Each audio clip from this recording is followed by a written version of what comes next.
Dia sendiri yang berada dalam kesesatan yang jauh. Artinya di sini setan berlepas diri, cuci tangan ya.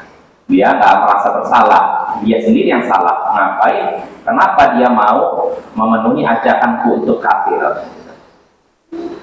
Lalu di sini Allah nyatakan, "Qala la taqtasimu ladai wa qad qaddamtu ilaikum bil wa'id."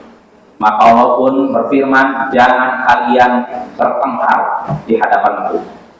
Jangan kalian berselisih di hadapanku. Sungguh aku telah memberikan kepada kalian ancaman sejak dulu.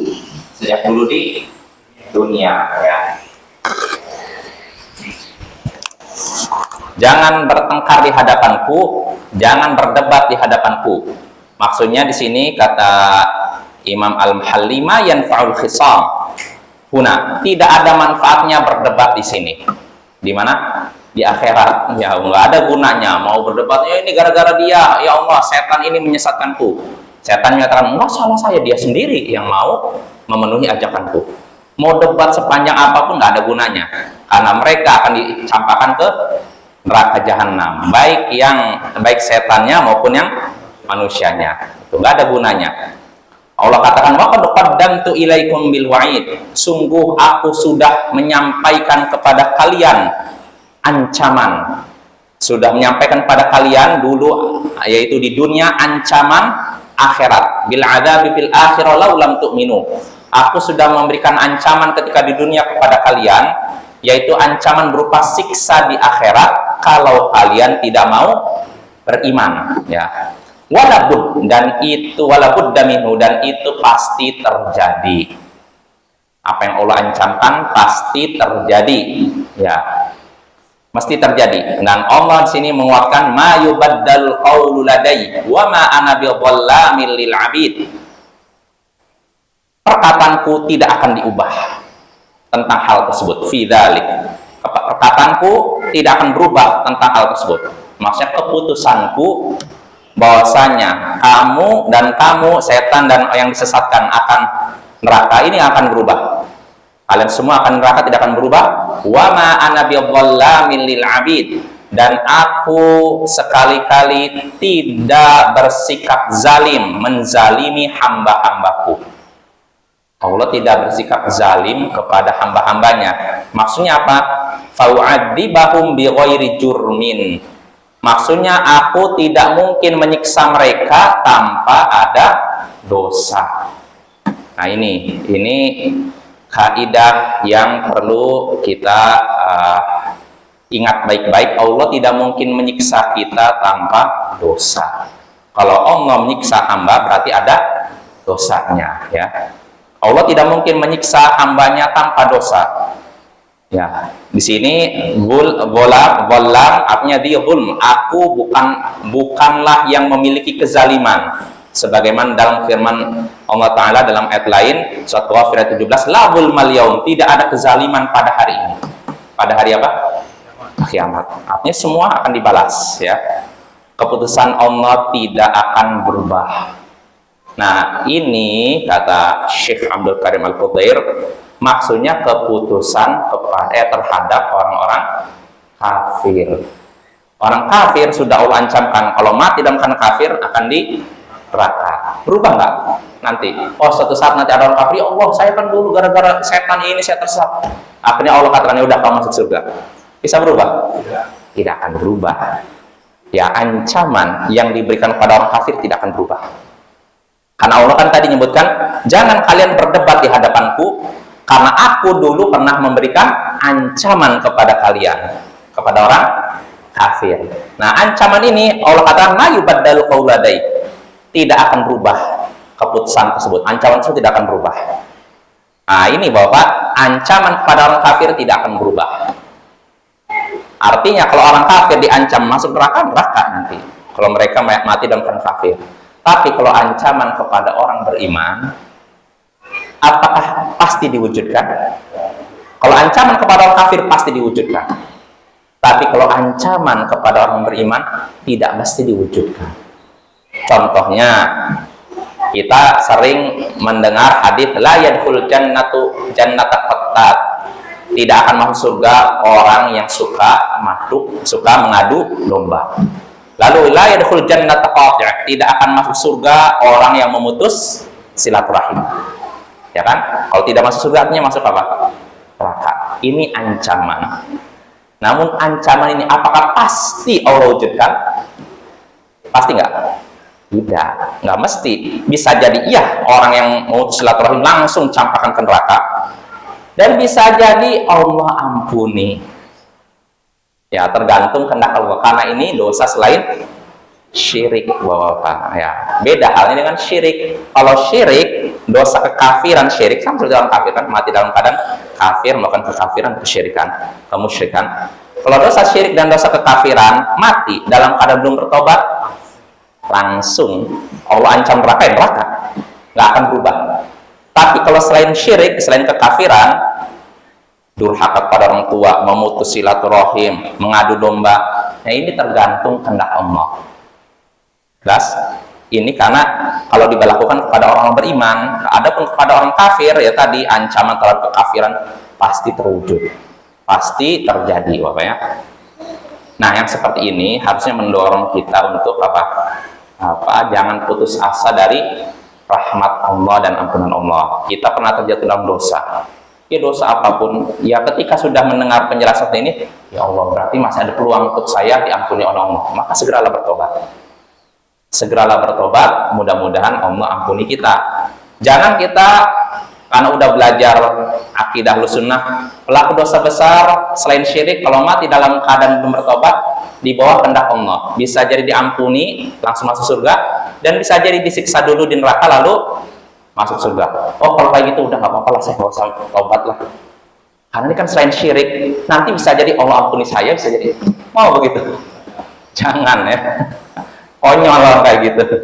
Ya kita nggak mau masuk ke neraka. Jangankan 1 tahun, 1 bulan, 1 hari, 1 detik aja nggak mau. Kalau kita nyaksikan neraka bisa jadi pingsan kita. Sekarang gejolaknya begitu mengerikan. Dalam ayat Al-Quran, wa idza ra'atuhum min makanin ba'idin sami'u laha taghayyuba wa zafira. Jadi kalau neraka melihat orang-orang yang akan memasukinya, maka mereka akan mendengar suara gejolak dan kemarahan neraka. Jadi neraka udah benar-benar kalau ada penghuninya yang mau masuknya itu udah terdengar suara kemarahan neraka, gejolak neraka. Yaitu mengerikan, dari jarak jauh udah terdengar mengerikan, apalagi kalau sudah di depan pintu neraka ya. Idza ra'atuhum min makanin ba'idin ayat ya. Lalu kita lanjut tadi ya, jadi sekali lagi ancaman tadi, tidak usah kalian bertengkar di hadapanku, sungguh setelah aku berikan kepada kalian ketika di dunia dulu ancaman, dan keputusanku tidak akan berubah dalam hal ini. Nah, artinya ini ancaman terhadap orang kafir. Adapun kepada orang beriman, saya lagi yang namanya ancaman bisa jadi diwujudkan, bisa jadi tidak. Timbul pertanyaan, loh, kalau Allah tidak mewujudkan ancamannya, melaksanakan ancamannya, berarti Allah dusta dong. Mungkin sebagian orang ngomong gitu. Berarti dusta.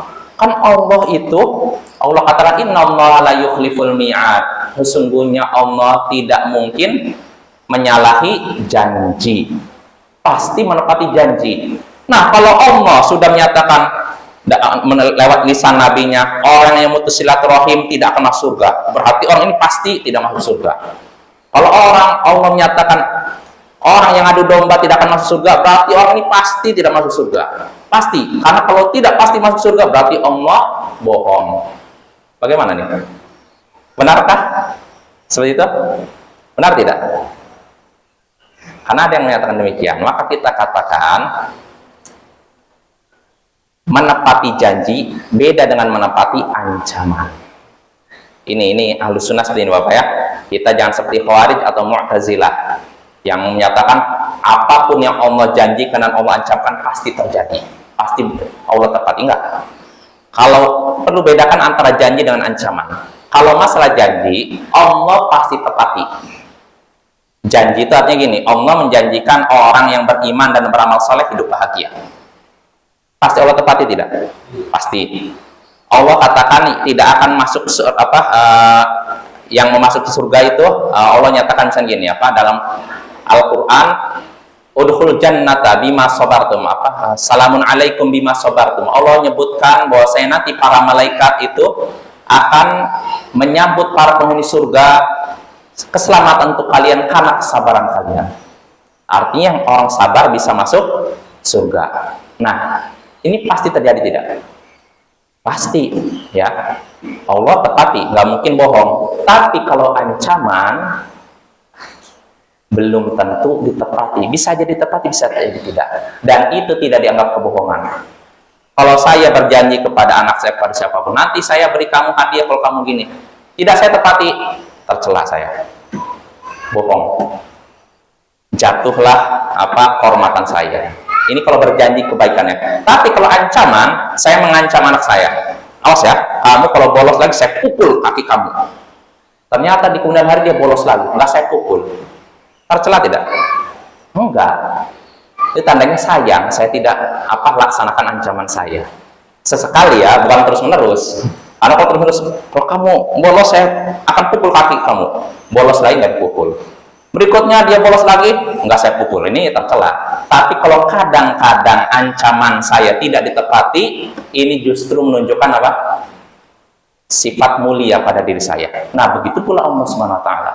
Allah mengancam pelaku maksiat di neraka.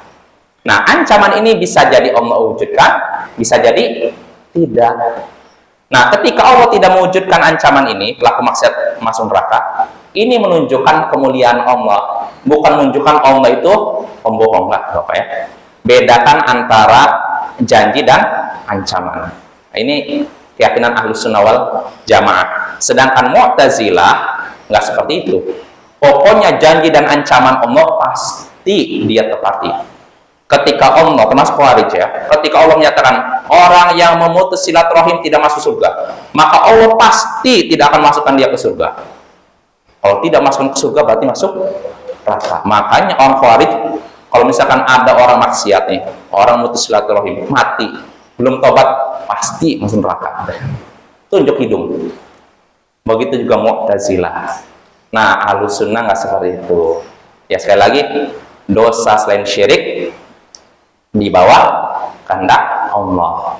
Bisa jadi ampuni oleh Allah sehingga masuk surga, dan bisa jadi tidak diampuni sehingga harus disiksa di neraka, tapi nanti ujung-ujungnya masuk surga. Nah, ini akidah Ahlussunnah wal Jamaah, Bapak ya. Perlu kita ingat terus supaya kita tidak tergelincir ke akidah menyimpang Khawarij dan Mu'tazilah. Nah, jadi kita kembali lagi, ini kan Allah memberikan ancaman, dan Allah katakan keputusan ini, ancaman tadi tidak akan berubah. Dan aku sekali-kali tidak menzalimi hamba-hambaku. Artinya Allah tidak akan menyiksa hamba tanpa dosa. Gak mungkin.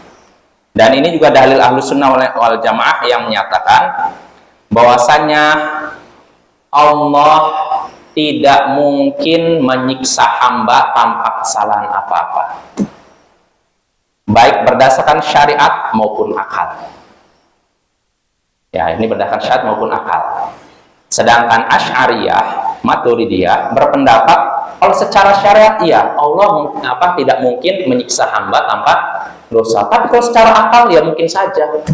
Dengan alasan apa? Hamba kan milik Allah. Allah bebas memperlakukan hambanya dengan apapun yang dia suka. Ini menurut Asy'ariyah. Secara akal, menurut akal boleh Allah menyiksa hambanya tanpa dosa. Maka kita bantah mereka, kalau Allah menyiksa hamba tanpa dosa, menurut akal sehat kamu itu boleh, berarti menyiksa tanpa dosa namanya apa? Zalim kan? Dan apakah secara akal sehat Allah zalim? Mungkin tidak zalim Allah? Nggak mungkin. Makanya menurut akal dan menurut syariat, Allah tidak mungkin menyiksa hambanya tanpa dosa. Apa ya? Ini pelajar akidah bisa meluruskan pemikiran, meluruskan akal kita juga akidah kita ya. Selama akidah kita lurus, akal kita pun lurus. Tapi kalau akidah kita rusak, akal kita pun rusak, Bapak ya. Nah, itu beberapa ayat ya, dari ayat ke-27 sampai 28. Nah, dari ayat ini kita bisa mengambil beberapa pelajaran. Pertama, setan akan berlepas diri dari orang yang ia sesatkan di akhirat nanti. Setan akan berlepas diri, akan lari. Udah disesatkan, udah lari. Udah urusan kamu dengan Allah. Jangan salahkan saya. Nah, ini setan ya. Dia nggak bertanggung jawab. Maka jangan sampai kita memenuhi panggilan setan, ya. Nah, ini faedah pertama. Lalu faedah kedua, akan terjadi perdebatan antara setan dengan orang yang ia sesatkan di akhirat nanti. Akan terjadi perdebatan.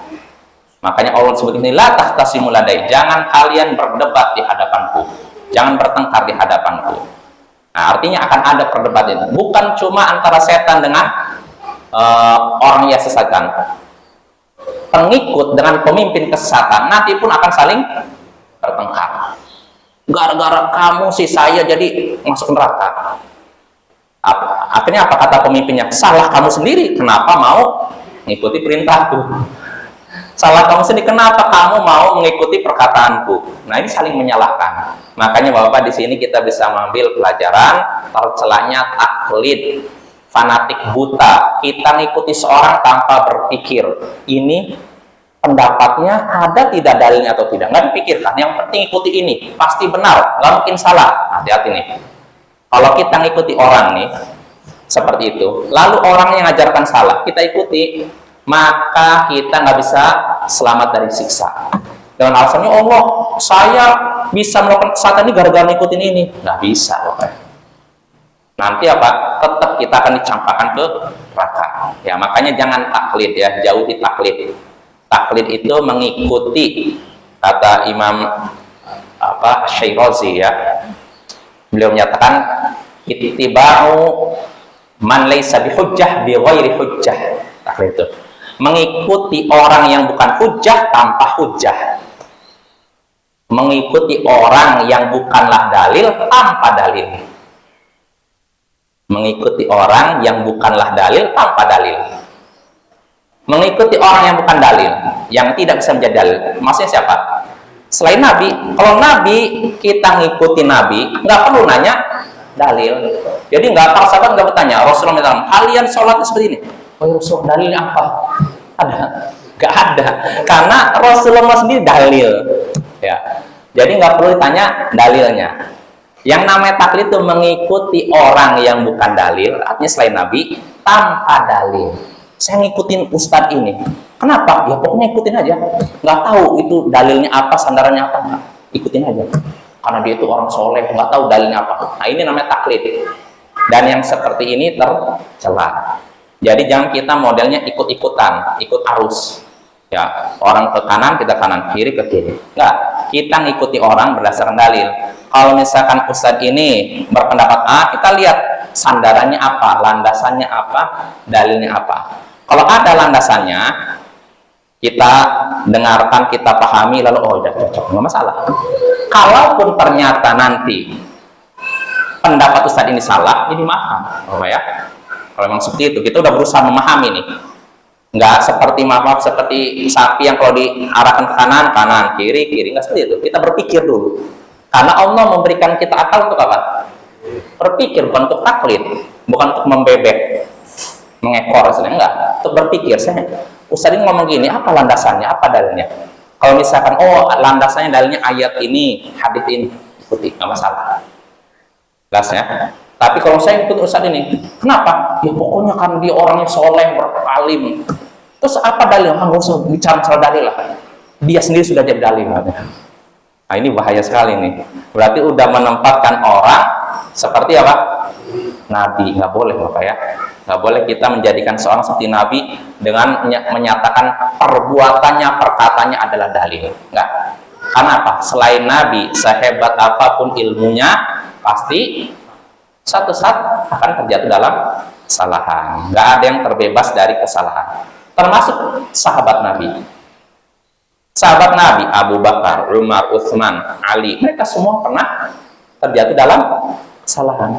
Maka kita nggak boleh fanatik kepada salah satu dari sahabat. Kalau fanatik dalam artian kepada kesepakatan para sahabat, ya. Kita fanatik dalam artian kepada kesepakatan para sahabat, ya. Karena kesepakatan para sahabat adalah hujjah, ijma. Tidak boleh ditolak. Tapi kalau satu person sahabat, oh saya fanatik kepada Umar, semua pendapat Umar diikuti, misalkan walaupun bertentangan dengan pendapat para sahabat Nabi yang lainnya, ini nggak boleh. Karena yang namanya sahabat Nabi kadang benar, kadang salah. Jelas apa ya? Kalau 4 mazhab itu gimana? Iya boleh.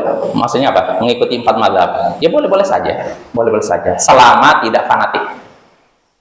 Artinya kita ngikutin mazhab Syafi'i, ya. Apa? Pelajari, ketahui alasannya. Oh, saya ibadahnya dalam masalah ini ikuti mazhab Syafi'i. Apa alasannya? Dalilnya apa? Oh, karena hadis Nabi begini, nggak masalah. Tapi kalau kita cuma semata-mata ngikut itu aja tanpa berpikir landasannya apa, dalilnya apa, ini yang bahaya. Jadi harus kritis Bapak ya. Jadi hubungkanlah pendapat manusia siapapun dengan dalil. Siapapun itu. Mau Imam Syafi'i, Imam Ahmad, Imam Malik, Imam Abu Hanifah. Jadi bukan melihat personnya, bukan melihat pribadi orangnya, enggak, tapi lihat apa landasan mereka seperti apa. Jelas insya Allah ya. Jadi bukan saya ngambil pendapat ini karena ini pendapat Imam Syafi'i, bukan seperti itu. Tapi saya ngikuti pendapat Imam Syafi'i ini karena ada ayatnya, ada hadisnya, nggak masalah. Tapi kalau saya ngikutin pendapat ini karena ini pendapat Imam Syafi'i, titik, Pak, seperti itu. Jadi kita seakan-akan menjadikan Imam Syafi'i sebagai dalil. Itu nggak seperti itu. Yang dijadikan dalil hanya Nabi kita. Sahabat Nabi saja nggak bisa. Satu orang sahabat Nabi nggak bisa. Tapi kalau kesepakatan para sahabat Nabi, ya. Jelas ya? Insya Allah jelas. Intinya bermadhab, ngikuti madhab, boleh selama tidak fanatik buta. Boleh. Nggak ada yang mengharamkan kecuali orang yang ganjil. Dan ahlu sunnah tidak mengharamkan madhab, bermadhab. Maka tuduhan bahwa orang-orang salafi mengharamkan madhab itu dusta. Dan anehnya ucapan mereka itu bertentangan. Kadang orang menuduh kita anti madhab, tapi kadang menuduh kita fanatik madhab Hambali. Jadi yang benar yang mana nih? Sama tidak? Tidak bermadhab dengan fanatik madhab Hambali. Sama tidak? Nah ini artinya tuduhan mereka nggak berdasar, nggak kadang A kadang B, nggak bisa nggak layak untuk didengarkan. Harusnya konsisten. Kalau memang kita anti madhab, kita dianggap anti madhab, ya jangan bilang fanatik madhab Hambali, Bapak. Karena Bapak mungkin dengarlah dari orang-orang, oh ini orang-orang ini tidak bermadhab, anti madhab katanya. Ini pertama. Tapi anehnya juga kadang mereka berkata mereka ini fanatik madhab Hambali. Loh, kok bisa? Kalau memang anti madhab, nggak akan ikut madhab. Jelas apa ya? Tapi kenyataannya ucapan mereka bertentangan, sesama mereka sendiri nggak sama, nggak kompak. Itu menunjukkan batilnya tuduhan tersebut. Ya, apa ya? Pertama, kalau kita dianggap anti madhab, tidak. Ulama di Arab Saudi yang dianggap Wahabi, mereka madhab Hambali. Dalam masalah fikih ikut madhab Hambali. Nah, lihat tuh, apakah anti madhab? Tidak kan? Kalaupun yang mereka jadikan alasan adalah Syekh Al-Albani, Syekh Muqbil bin Hadi Al-Wadi, ulama di Yaman, memang mereka tidak ikut madhab. Dalam masalah fikih tidak terikat madhab. Tapi mereka tidak mengharamkan bermadhab. Jangan dibayangkan mereka mengharam. Yang mereka larang itu fanatik madhab. Bisa bedakan bermadhab dengan fanatik madhab. Bisa dibedakan ya? Bermadhab silakan, tapi kalau fanatik madhab jangan. Kita fanatiknya hanya kepada Rasulullah SAW. Ya itu ya. Lalu faedah berikutnya yang bisa kita petik dari ayat tadi, terutama ayat ke-29 ya. Ancaman Allah yang ditujukan kepada orang kafir tidak akan berubah di akhirat nanti. Ya pasti terjadi.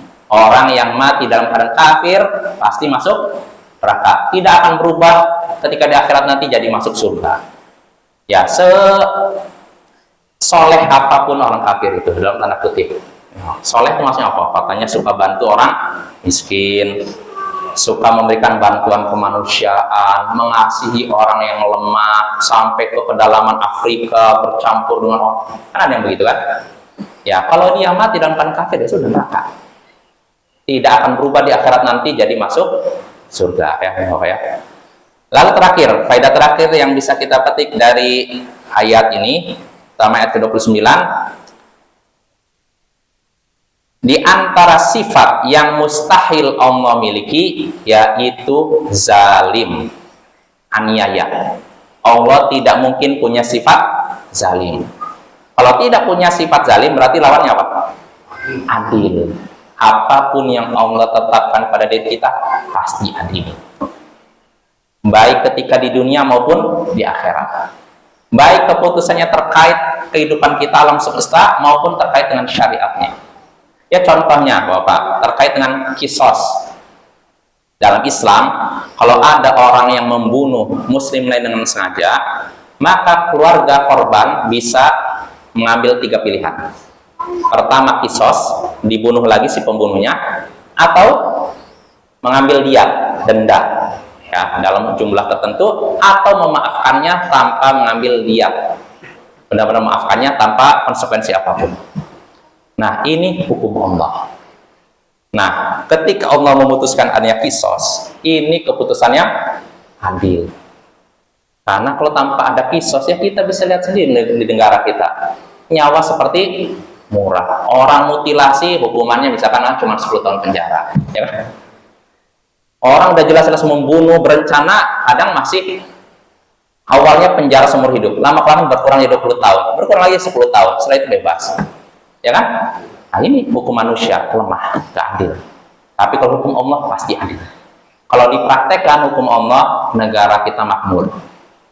Ya, apa yang menyebabkan suatu negara sering kena bencana? Di antaranya tidak menerapkan hukum Allah. Ya, itu Bapak ya. Jadi kalau misalkan bencana masih menimpa negeri kita, ya kita introspeksi diri. Berarti masih banyak aturan Allah yang dilalaikan atau dilanggar. Nah, itu beberapa faedah yang bisa kita petik dari surat Qaf ayat 27 sampai 29. Nah, kita masuk ayat berikutnya. A'udzu billahi minasyaitonir rajim. Yauma naqulu li jahannama halim talati wa taqulu hal mim mazid. Wa uzlifatil jannatu lil muttaqina ghayra ba'id. Hadza ma tu'aduna likulli awwabin hafiz. Man khasyiyar rahmana bil ghaibi wa jaa'a biqalbin munib. Udkhuluha bisalam. Dzalika yaumul khulud. Lahum ma yasha'una fiha waladaina mazid. Yauma naqulu li jahannam. Hari ketika kami berkata kepada jahannam, halim talat, apakah engkau sudah penuh? Wa taqulu hal mim mazid. Jahannam pun menjawab, apakah ada tambahan? Wa uzlifatil jannatu lil muttaqina ghayra ba'id. Dan surga didekatkan kepada orang-orang bertakwa di tempat yang tidak jauh. Hadza ma tu'aduna likulli awwabin hafiz. Inilah apa yang telah dijanjikan kepada kalian. Ini adalah apa yang dijanjikan kepada kalian, yaitu bagi setiap hamba yang kembali lagi menjaga. Man khasyar rahmana bil ghaib, yakni yang takut kepada Ar-Rahman, yang Maha Pengasih dalam keadaan tidak terlihat. Wajah abi qalbim munib, dan datang dengan hati yang kembali. Udkhuluha bisalam, masuklah ke dalam surga dengan keselamatan. Dzalika yaumul khulud, itulah hari keabadian. Lahum ma yasha'una fiha waladaina mazid. Bagi mereka apa yang mereka sukai, apa yang mereka kehendaki di dalamnya, dan pada sisi kami ada tambahan. Ya, kita baca terjemahannya keseluruhannya. Hari ketika kami berkata kepada Jahannam, apakah engkau sudah penuh? Jahannam pun menjawab, apakah ada tambahan? Dan surga didekatkan kepada orang-orang bertakwa di tempat yang tidak jauh. Inilah yang telah dijanjikan kepada kalian, yakni kepada setiap orang yang kembali lagi menjaga, yang takut kepada Tuhan yang Maha Pengasih dalam keadaan tidak terlihat, dan datang dengan hati yang kembali. Masuklah kalian ke dalam surga dengan selamat. Inilah hari keabadian. Mereka akan mendapatkan apa yang mereka inginkan di dalamnya, dan pada sisi kami ada tambahan. Nah, inilah surat Qaf dari ayat 30 sampai 35. Ya, kita bahas. Allah di sini menyatakan yauma naqulu li jahannam halim talati wa taqulu hal mim mazid. Hari ketika kami berkata kepada Jahannam, apakah engkau sudah penuh? Jahannam menjawab, apakah ada tambahan? Hari ketika kami berkata kepada Jahannam. Hari apa itu? Kiamat, di akhirat nanti. Allah akan berkata ke Jahannam, bertanya kepada Jahannam, halim talati, apakah engkau sudah penuh? Penuh oleh apa? Manusia, ya. Apa engkau sudah penuh? Bukan manusia aja, jin dan manusia. Apakah engkau sudah penuh oleh jin dan manusia? Di sini kalau kata Imam Al-Mahalli, istifhamu tahqiq liwa'dihi bimal iha. Ini pertanyaan untuk mengecek atau untuk mewujudkan janjinya memenuhi Jahannam. Karena apa? Allah sudah berjanji bahwa nanti neraka Jahannam akan Allah penuhi dengan jin dan manusia. Allah katakan dalam surat Hud, la'amla'anna jahannama minal jinnati wan nasi ajma'in. Sungguh aku akan penuhi Jahannam dengan manusia dan jin seluruhnya. Bukan seluruh manusia dan jin, maksudnya manusia dan jin yang durhaka, maksudnya seluruh manusia dan jin yang durhaka akan Allah masukkan ke dalam Jahannam sehingga Jahannam jadi penuh. Jelas apa ya? Jadi Allah akan mengisi Jahannam dengan jin dan manusia. Bukan cuma manusia, ingat, jin juga, ya. Karena yang dapat perintah dan larangan bukan cuma manusia, tapi juga jin. Jadi kata Imam Al-Mahalli di sini, Allah ketika bertanya kepada Jahannam, apakah engkau sudah penuh? Ini pertanyaan untuk mewujudkan janji Allah dalam rangka apa? Memenuhi Jahannam, membuat Jahannam penuh. Artinya pertanyaan di sini bukan pertanyaan apa? Karena tidak tahu. Jelas apa? Beda dengan kita. Kalau kita nanya ke orang kan, gimana? Misal kita nyuruh anak kita memenuhi bak dengan air. Gimana? Sudah penuh? Jawabannya sudah. Kita ketika tanya karena tidak tahu kan? Tapi kalau Allah, apakah karena tidak tahu? Nah, Allah untuk menegaskan gitu loh. Pertanyaan untuk menegaskan. Apakah sudah penuh? Nah, ini nanya ke Jahannam. Terus apa Jahannam? Apa reaksi Jahannam? Buat takul. Jahannam pun menjawab. Ini menunjukkan neraka Jahannam bisa berbicara, ya, bisa marah. Jadi bukan yang seperti benda mati, Bapak ya.